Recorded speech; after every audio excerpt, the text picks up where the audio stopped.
આજે આ 4 દિવસથી એક મલધારી સમાજ અને સ્વધરી સમાજ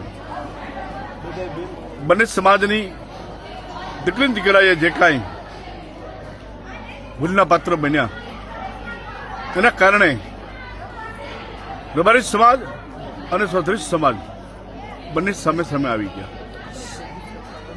એક ધર્મ તરીકે, એક જગતગુરુ તરીકે, એક સાધુ તરીકે કહું છું કે સમાજ મને એક ભૂલના પાત્રમાં આખો સમાજ, બંને સમાજ વખોડાઈ ન જશો. બંને સમાજ ખોટા ઝઘડા, તોફાન, ધમાલમાં ન જશો. મહેરબાની કરી આનો અંત લાવીને, સમજૂતી કરીને સમાજના આગેવાનો, વિવિધ આગેવાનો, સમાજના સમજૂતદાર વ્યક્તિઓ બેસીને એનો રસ્તો કરો અને ટોળા કરી અને તોફાન ધમાલ થાય એના પરિણામ સારા ન. મારી ખાસ